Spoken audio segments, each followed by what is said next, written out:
Kisi-kisi contoh soal ini kami buat sesuai pengumuman terbaru BKN. Terkait materi seleksi kompetensi P3K Tenaga Teknis BKN tahun 2024, kalian bisa cek pengumuman di deskripsi video ini. Video ini juga untuk melatih kemampuan kamu dalam menjawab soal sesuai kisi-kisi yang diberikan. Pembahasan soal ini fokus di poin 6, bagian D pada pengumuman ini. Untuk poin yang lain, kalian bisa cek video part sebelumnya. Sekarang, mari kita bahas soal yang pertama. Soal nomor 1, Anda sedang menangani administrasi kegiatan sosialisasi di sebuah daerah terpencil. Rekan Anda menyarankan mengurangi detail laporan agar proses pelaporan cepat selesai, padahal belum semua aktivitas dilaksanakan. Apa sikap Anda? A. Saya menyetujui usulan tersebut untuk efisiensi. Dengan catatan akan dilengkapi kemudian. B. Saya menunggu hingga semua kegiatan selesai baru menyusun laporan. C. Saya mengisi sendiri bagian laporan yang belum lengkap dengan perkiraan data. D.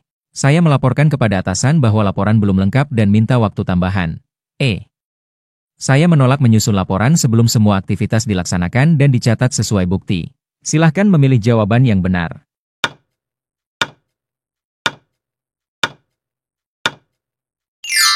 Jawabannya adalah D. Saya melaporkan kepada atasan bahwa laporan belum lengkap dan minta waktu tambahan. Karena pelaporan keuangan harus mencerminkan kondisi sebenarnya. Menunda pelaporan untuk memastikan keakuratan menunjukkan integritas dan kepatuhan terhadap SOP administrasi. Soal nomor 2, dalam rapat, Anda mengetahui bahwa seorang pejabat memberikan rekomendasi proyek kepada keluarganya tanpa proses lelang terbuka. Bagaimana Anda menyikapi informasi tersebut? A. Saya membiarkan hal itu karena bukan tanggung jawab saya langsung. B. Saya melaporkan temuan tersebut ke Inspektorat Internal agar diselidiki secara objektif. C. Saya menyampaikan secara lisan ke pejabat bersangkutan untuk mengoreksi kebijakannya. D. Saya membiarkan proses berjalan, berharap ada pihak lain yang akan mengoreksi. E. Saya mencatat informasi tersebut dalam laporan pribadi sebagai dokumentasi. Silahkan memilih jawaban yang benar.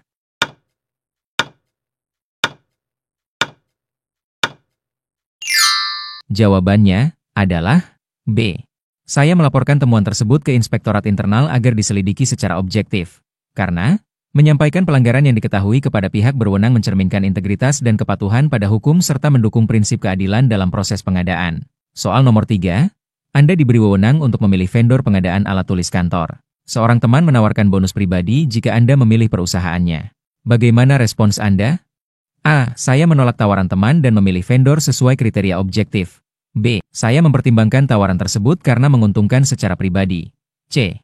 Saya konsultasi dengan atasan untuk mempertimbangkan vendor yang dikenal. D. Saya mendiskusikan hal itu dengan rekan lain untuk mengambil suara mayoritas. E. Saya memberikan kesempatan vendor lain menyampaikan penawaran lebih baik. Silahkan memilih jawaban yang benar.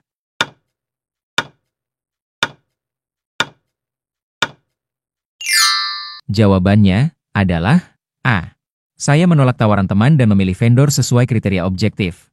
Karena menolak tawaran yang berpotensi konflik kepentingan menunjukkan etika kerja, kejujuran, dan kepatuhan terhadap prosedur pengadaan barang dan jasa pemerintah. Soal nomor 4, Anda diberi tugas sebagai bendahara panitia acara dinas. Di akhir kegiatan, ada dana sisa cukup besar. Apa yang Anda lakukan terhadap dana tersebut? A. Saya menggunakan dana tersebut untuk keperluan pribadi karena tidak ada yang mengklaim. B.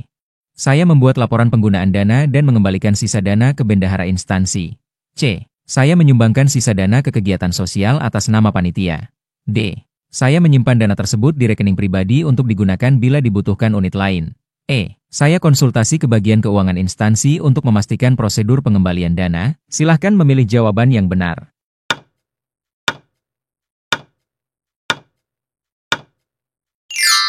Jawabannya adalah B. Saya membuat laporan penggunaan dana dan mengembalikan sisa dana ke bendahara instansi. Karena pengembalian dana sisa menunjukkan transparansi dan integritas dalam pengelolaan keuangan publik. Hal ini juga mencegah potensi penyalahgunaan dana. Soal nomor 5, suatu hari, Anda menyadari bahwa seorang pegawai senior memanipulasi jam kerja dengan mencatatkan kehadiran padahal belum datang.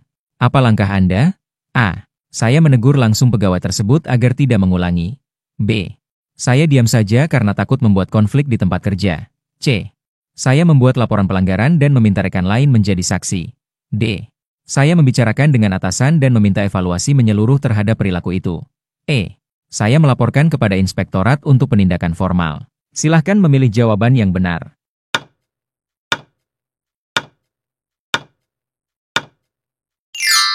Jawabannya adalah E. Saya melaporkan kepada inspektorat untuk penindakan formal. Karena, manipulasi kehadiran adalah pelanggaran disiplin. Melaporkan ke inspektorat memastikan ada penanganan profesional dan sesuai peraturan kepegawaian. Soal nomor 6, dalam tugas dinas luar kota, Anda tidak menginap karena rumah kerabat dekat tersedia. Namun, Anda diberikan dana penginapan sesuai standar. Apa tindakan Anda? A. Saya menerima dana itu karena sesuai hak saya, meskipun tidak digunakan. B. Saya menyimpan dana itu sebagai cadangan apabila dibutuhkan di perjalanan berikutnya. C. Saya menolak menerima dana tersebut dan melaporkan bahwa saya tidak menggunakan penginapan. D. Saya mengembalikan dana ke bendahara setelah perjalanan selesai. E. Saya mendiskusikan dengan panitia pelaksana tentang alternatif penggunaan dana tersebut.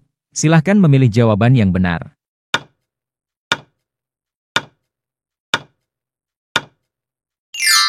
Jawabannya adalah C. Saya menolak menerima dana tersebut dan melaporkan bahwa saya tidak menggunakan penginapan.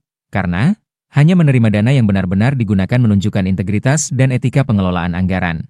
Laporan jujur mencerminkan tanggung jawab terhadap keuangan negara. Soal nomor 7, Anda menemukan bahwa salah satu keputusan atasan tidak sesuai aturan tertulis namun dianggap sebagai kebiasaan di kantor. Bagaimana sikap Anda? A. Saya mengikuti keputusan atasan demi kelancaran pekerjaan meskipun tidak sesuai aturan. B. Saya menyesuaikan diri karena itu dianggap budaya kantor. C. Saya mengusulkan revisi aturan kepada pimpinan agar sesuai praktik yang terjadi. D. Saya berkonsultasi dengan bagian hukum untuk memastikan keputusan sesuai aturan. E. Saya melaporkan praktik tersebut ke pengawas eksternal. Silahkan memilih jawaban yang benar.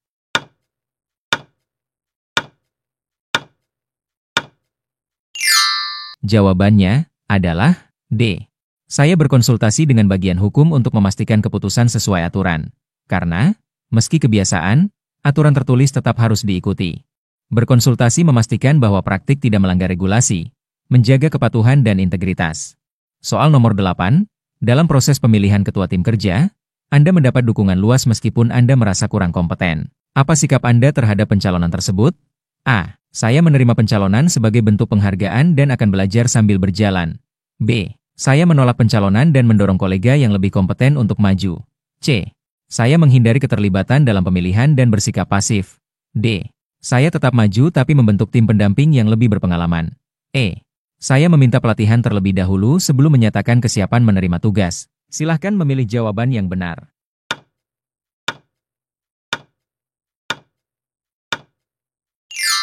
Jawabannya adalah B. Saya menolak pencalonan dan mendorong kolega yang lebih kompeten untuk maju. Karena, mengenali batas kemampuan pribadi dan menolak jabatan demi efektivitas kerja mencerminkan kejujuran dan komitmen untuk menjaga kualitas kerja tim. Soal nomor 9, Anda ditugaskan menangani laporan keuangan proyek yang sebelumnya tidak dikelola dengan baik. Banyak kwitansi tidak lengkap. Apa langkah pertama Anda? A. Saya menelusuri kembali data dan meminta kelengkapan kwitansi dari pihak terkait. B.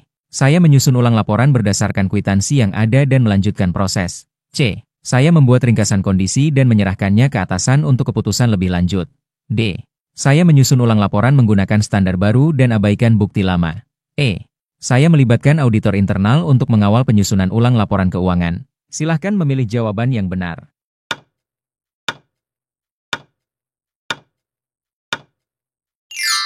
Jawabannya adalah A.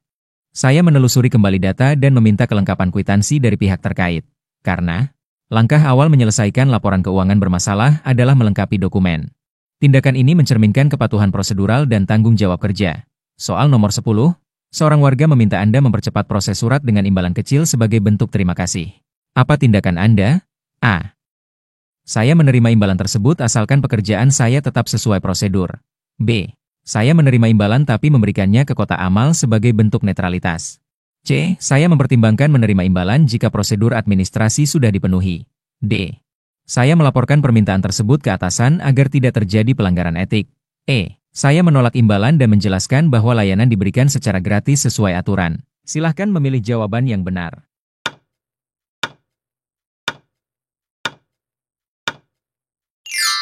Jawabannya adalah E. Saya menolak imbalan dan menjelaskan bahwa layanan diberikan secara gratis sesuai aturan. Karena, menolak gratifikasi adalah bagian dari integritas pelayanan publik. Layanan harus bebas dari imbalan untuk menjaga kepercayaan masyarakat terhadap birokrasi. Sebelum lanjut ke soal berikutnya, jangan lupa subscribe jika video ini bermanfaat. Kita akan lanjut ke video selanjutnya. Terima kasih.